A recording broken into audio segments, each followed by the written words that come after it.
Politikus cemas, cakap besar bukan main.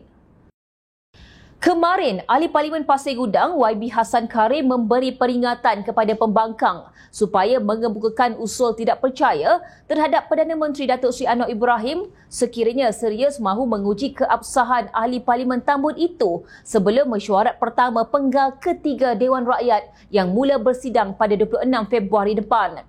Ya, itu pandangan yang sesuailah. Kalau tidak, hari-hari orang asyik mencari akuan bersumpah langkah Dubai lah atau mana-mana. Sekarang dah terbukti bahawa itu semua hanyalah politik cemas dalam kalangan mereka yang kehilangan modal. Jadi, saya nasihat jemaah menteri dan pimpinan kerajaan umumnya supaya menumpukan perhatian untuk membangunkan negara. Tahun 2024 fokus kita ialah pembangunan dan keutuhan ekonomi negara, kata PMX sebagai ulasan terhadap cadangan Hassan itu. Kelihatannya ketika ini, tiada langsung aura curiga atau ragu-ragu yang ditunjukkan wakil rakyat kerajaan sekaligus membuktikan mereka yakin dengan tahap sokongan terhadap Perdana Menteri. Ahli Parlimen Sungai Petani Taufik Johari merujuk kenyataan Ahli Parlimen Pasir Gudang Hassan Abdul Karim yang mengatakan sokongan terhadap Perdana Menteri harus diputuskan melalui undi percaya di Dewan Rakyat bukan berdasarkan akuan berkanun. PMX telah membuktikan beliau memperolehi sokongan dalam Parlimen sejurus mengangkat sumpah tahun lepas. Jadi, sekiranya benar pembangkang menyatakan PMX sudah hilang majoriti, sila guna saluran dan pembuktian yang sama iaitu di Parlimen, kata Taufik di Petik Malaysia Kini. Tegasnya, pendapat Hassan itu juga menunjukkan tidak ada amalan menurut perintah secara membuta tuli dalam PKR kerana sesiapa saja boleh memberikan pandangan. Cadangan tersebut juga menunjukkan dalam PKR tidak ada ya tuan ataupun yes man kepada pemimpin sehingga tidak boleh memberi pandangan terbuka. Parti ini parti demokrasi, katanya. Sebelum ini, pemimpin Perikatan Nasional Datuk Wan Saiful Wan Jan mendakwa kononnya kenyataan Hassan itu bermaksud satu cadangan agar pembangkang memfailkan usul tidak percaya kepada Anwar. Bekas Ketua Penerangan Bersatu itu mendakwa ini menunjukkan wakil rakyat PKR tidak berpuas hati terhadap kualiti kepimpinan Perdana Menteri. Tak pelik jika Ahli Parlimen PKR sendiri beria mencadangkan jalan menukar Anwar.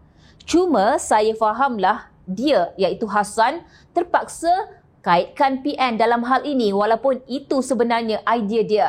Sebab kalau dia akui bahawa dia sendiri memang mahu tolak Anwar, nanti dia kena tindakan pula. Jadi, Ahli Parlimen Kerajaan tak payah nak menasihatkan kami dalam PN. Cermin diri kamu dulu kerana disebabkan kamu tak habis-habis pengampu Anwar, rakyat negara kita semakin susah. Kata Wan Saiful yang memang dikenali pakar dalam memutar belit kenyataan sesiapa pun. Taufik bagaimanapun menafikan dakwaan yang dibuat Wan Saiful itu. Kami, ahli-ahli Parlimen PKR berpuas hati dengan kepimpinan PMX dan jemaah menterinya dan akan berdiri teguh mempertahankan kerajaan perpaduan Malaysia Madani, tegasnya. Tambahnya, PN sepatutnya memberikan idea yang bernas dan membina jika tidak berpuas hati dengan prestasi kerajaan. Rakyat sudah letih dengan cerita-cerita yang tidak pasti. Jika ada tidak puas hati atau benar sudah tidak beroleh sokongan, jalan terbaik adalah melalui saluran yang betul iaitu Parlimen. Bukan dengan membuat cerita-cerita tidak benar yang menggusarkan rakyat negara dan pelabur, katanya lagi. Untuk rekod, kenyataan Hassan dikeluarkan susulan tulisan seorang penulis blog yang melarikan diri dan kini dalam buangan iaitu Raja Petra Kamaruddin yang mendakwa bahawa pembangkang telah berjaya memperolehi sekitar 120 akuan berkanun iaitu SD untuk menjatuhkan pentadbiran kerajaan perpaduan.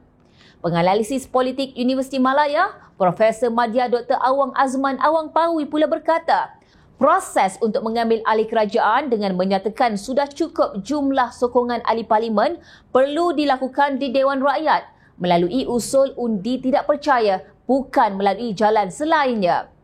Cukup jumlah juga perlu diumumkan oleh ketua-ketua parti tetapi kita lihat yang umumkan itu adalah penulis blog. Ini agak berbeza. Kuasa untuk melantik Perdana Menteri pula adalah kuasa yang di-Pertuan Agong, bukan blogger dan parti pun hanya boleh umumkan calon PM, katanya dalam program Borak Dahsyat malam tadi. Awang Azman berkata ramai juga pihak bertanya siapakah bakal calon Perdana Menteri yang cuba ditonjolkan oleh pihak yang mahu menumbangkan kerajaan sekarang. Dia mestilah seorang ahli parlimen yang mendapat kepercayaan majoriti dan dilantik oleh Agong dan bukannya penulis blog, katanya lagi. Sebelum ini, beberapa kali pembangkang mengumumkan kepada penyokong mereka bahawa kerajaan akan tumbang dalam masa 3 bulan dan jika sekiranya tidak berlaku, mereka boleh bubarkan parti. Sepatutnya penyokong kerajaan mengambil kesempatan untuk menyerang balik pembangkang kerana janji kepada pengikut mereka tidak menjadi dan parti mereka juga tidak dibubarkan. Cakap besar bukan main. Yang pasti, pemimpin pembangkang dilihat menggunakan isu pertukaran kerajaan untuk terus mendapat momentum sokongan daripada pengikut mereka yang sangat walak.